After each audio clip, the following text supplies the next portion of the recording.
భూములు ఏ రకాలు ఉంటాయి అని అంటే భూములు రకరకాలు ఉంటాయి. ఎన్ని రకాలు ఉంటాయంటే ఉదాహరణకి అర్బన్ ల్యాండ్ సీలింగ్ ద్వారా సెటిల్ అయిన ల్యాండ్స్ ఉన్నాయి, సెటిల్ కాని ల్యాండ్స్ ఉన్నాయి. యాక్ట్ రిపీల్ అయిపోయినప్పటికీ కూడా ఆ భూముల మీద ఇంకా డిస్ప్యూట్స్ నడుస్తున్నాయి. అలాగే ల్యాండ్ రిఫార్మ్స్ అంటే అగ్రికల్చరల్ ల్యాండ్ సీలింగ్, ఈ ల్యాండ్ సీలింగ్లో కూడా చాలా కేసులు ఇప్పటికీ పెండింగ్ ఉన్నాయి.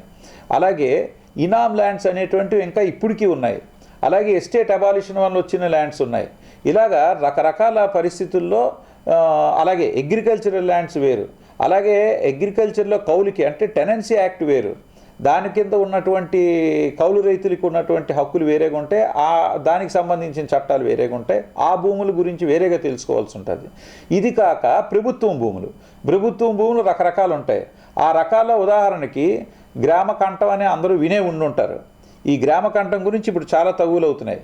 అది యాక్చువల్గా మనం గ్రామ కంఠం అని అంటాం, దాని అసలు పేరు గ్రామ నట్టం. దానిని మనం తెలియక అంటే ప్రొనౌన్సియేషన్ అలాగే అది గ్రామకంఠం కింద మారింది.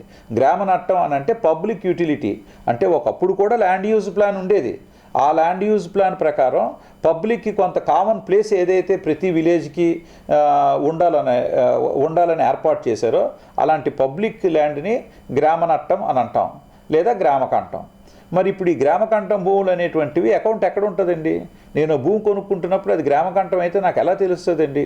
ఇది కాక ప్రభుత్వం భూములు అనేటువంటివి రిజిస్ట్రేషన్లో ఒక చిన్న అమెండ్మెంట్ ద్వారా 22A అనేటువంటిది పెట్టారు. కానీ 22A అనేటువంటిది రిజిస్ట్రేషన్ చట్టంలోనూ ఉన్న ఒక సెక్షన్ వలన ప్రభుత్వం భూములన్నీ అందులోని మనకు ఉంటాయా లేదా అనేటువంటిది చెప్పలేము. ఎందుకో ఒక మాట ఇక్కడ అందరూ గమనించాలి. ఎందుకు చెప్పలేము అని అంటే ఏదైతే ల్యాండ్స్ గవర్నమెంట్ ల్యాండ్స్ ఉంటాయో అవి ఎండోమెంట్స్ ద్వారా వచ్చిన ల్యాండ్స్ ఉంటాయి. ఇది వరకు చెప్పినట్టుగా రకరకాల చట్టాల ద్వారా వచ్చినటువంటివి కూడా ఉంటాయి. అంటే ULCలో సర్ప్లస్ ల్యాండ్స్ కానీ, అగ్రికల్చరల్ ల్యాండ్ సీలింగ్లో సీలింగ్ సర్ప్లస్ ల్యాండ్స్ కానీ, ఇలా రకరకాల భూములు ప్రభుత్వానికి చెందిన ఉంటాయి. ఈ ప్రభుత్వానికి చెందిన భూములన్నీ 22Aలోని ఉంటాయా లేదా అని దానికి ఎందుకు గ్యారంటీ చెప్పట్లేదంటే 22Aలోకి కొన్ని భూములు వచ్చే అవకాశం లేదు. ఉదాహరణకి మున్సిపాలిటీలో ఈ అర్బన్ ల్యాండ్ సీలింగ్ వాళ్ళు చేసిన పెద్ద తప్పు ఏంటంటే ఆ డిపార్ట్మెంటు అర్బన్ ల్యాండ్ సీలింగ్ ఏదైతే సర్ప్లస్ ల్యాండ్ అని డిసైడ్ చేయాలో ఆ సర్ప్లస్ ల్యాండ్ కోసం చేసినటువంటి సబ్ డివిజన్స్ ఏవైతే ఉన్నాయో ఆ సబ్ డివిజన్స్ ఏవి కూడా బోర్డు స్టాండింగ్ ఆర్డర్స్ కింద జరగలేదండి. BSO కింద ఏవైతే ఇవి సబ్ డివిజన్స్ అవ్వాలో అవి జరిగితే ఇటు రిజిస్ట్రేషన్ డిపార్ట్మెంట్కి అటు CCLAలోని ఇటు రెవెన్యూ డిపార్ట్మెంట్లోని అందరి దగ్గర ఇన్ఫర్మేషన్ ఉంటుంది. సో అది చట్టం ప్రకారం జరగకుండా తహసీల్దార్ ఆఫీస్లోని అంటే MRO ఆఫీస్లో చేయాల్సిన పనిని MRO మాత్రమే అధికారికంగా చేయాల్సిన పనిని ULC డిపార్ట్మెంట్ చేశారు. ULCలో ఒక తహసీల్దార్ ఉండొచ్చు కాక లేకపోతే ULCలో అధికారులు ఉండొచ్చు, కానీ ULC డిపార్ట్మెంట్ సబ్ డివిజన్స్ చేయడానికి వాళ్ళకి అధికారం లేదు.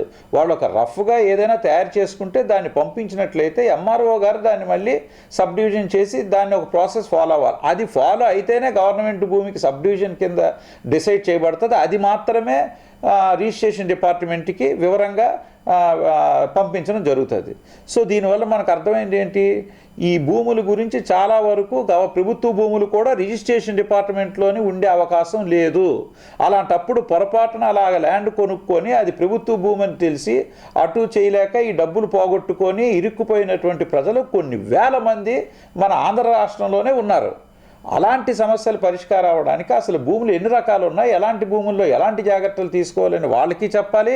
అలాగే ప్రభుత్వానికి కూడా ఒక సింగిల్ విండో ప్రాసెస్, ఒక సెంట్రల్ ఆఫీస్ పెట్టాలని చెప్పి ఎస్టాబ్లిష్ చేయాలని చెప్పి ఎందుకు అడుగుతున్నామంటే ఈ రకాల భూములన్నీ కూడా ఏవైతే ఇన్ఫర్మేషన్ పూర్తిగా రిజిస్ట్రేషన్ డిపార్ట్మెంట్కి లేదో ఆ ఇన్ఫర్మేషన్ అంతా కూడా రిజిస్ట్రేషన్ డిపార్ట్మెంట్కి పంపించేలాగా ఏర్పాటు చేయాలంటే దానికి ప్రత్యేకంగా ప్రభుత్వం ఒక కమిషన్ ఏర్పాటు చేయడమో లేకపోతే దానికోసం ఏదైనా ఒక జీవో పాస్ చేయడమో చేసి ఒక కమిటీని ఏర్పాటు చేస్తేనే అవన్నీ జరుగుతాయి.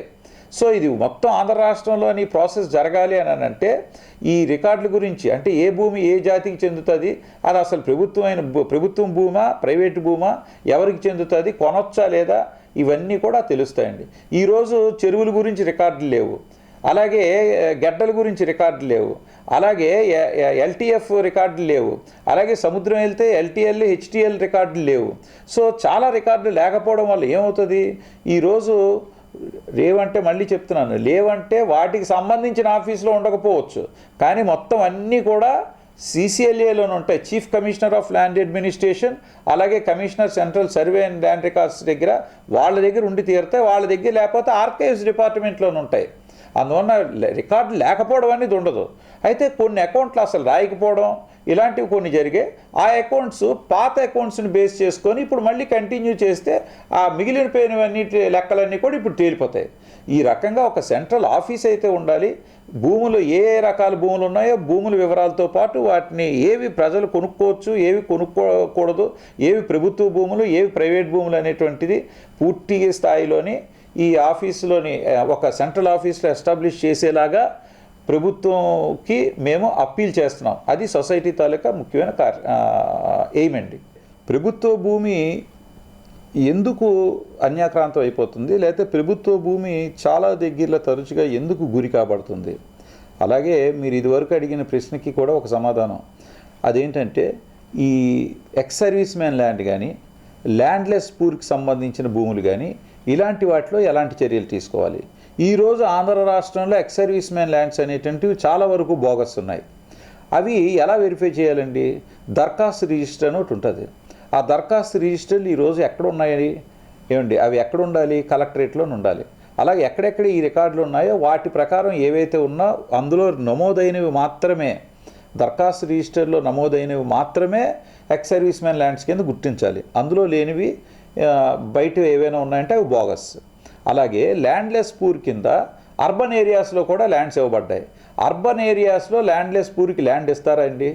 బుద్ధి లేని పని అది. ఎందుకంటే ల్యాండ్లెస్ పూర్కి ఇచ్చే ల్యాండ్ అంటే అసలు ఏమిటనుకుంటున్నారు? బోర్డు స్టాండింగ్ ఆర్డర్స్ కింద ల్యాండ్లెస్ పూర్కి ల్యాండ్ ఇవ్వడం అంటే వ్యవసాయ కూలీలు పని దొరకక, భూమి లేక, తినడానికి గతి లేక, వాళ్ళ జీవనోపాధి లేకపోతే, లైవ్లీహుడ్ లేకపోతే అలాంటి వాళ్ళకి భూమి అసైన్ చేస్తారు. అంటే ఇది కూడా అసైన్మెంటే, అంటే డీఫామే. సో ఈ ప్రభుత్వం అంటే ఆ భూమిని వాళ్ళు ఎంజాయ్ చేయడం వరకే, వాటి మీద పంట పండించుకొని ఫలసాయం మిన్ ప్రాఫిట్స్ తినడానికే, అంటే ఫలసాయం కోసమే తప్ప భూమి మీద వాళ్ళకి అధికారం ఉండదు. అయితే ఇక్కడ ల్యాండ్లెస్ పూర్ అంటే అలాంటి రైతు, ఎవరైతే రైతు కూలీ ఉన్నాడో అలాంటి వాళ్ళకి భూమి లేకపోతే, పని దొరకకపోతే వాళ్ళకి డ్రై అయితే 5 ఎకరాలు, వెట్ అయితే 2.5 ఎకరాలు వాళ్ళకి అసైన్ చేయబడుతుంది. వాళ్ళు దాని మీద పంట పండించుకోవచ్చు. కానీ పంటలు పండించి వ్యవసాయం చేయడం అనేటువంటిది అసలు అర్బన్ ఏరియాలో లేనే లేదు. అలాంటి దగ్గర భూముల్ని ఇష్టం వచ్చినట్లు ల్యాండ్లెస్ పూర్ కింద ఇచ్చారు. ఇదో పెద్ద స్కామ్.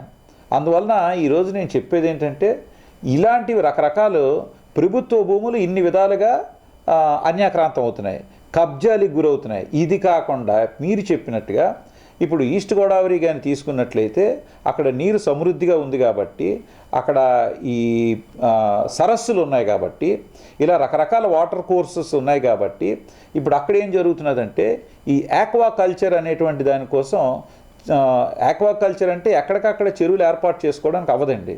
సో వాటర్ సోర్స్ ఉండి అయితే స్ప్రింగ్ అయినా ఉండాలి, లేకపోతే అంటే స్ప్రింగ్ అయినా ఉండాలి, లేకపోతే ఎక్కడి నుంచైనా వాటర్ సోర్స్ వీళ్ళు డైరెక్ట్ చేసుకోవడానికైనా డైవర్ట్ చేసుకోవడానికైనా అవకాశం ఉండాలి. అందుకోసం వాళ్ళు ఏం చేస్తున్నారంటే ఇప్పుడు కొల్లేటి సరస్సు తాలూకా గొడవలు అవే.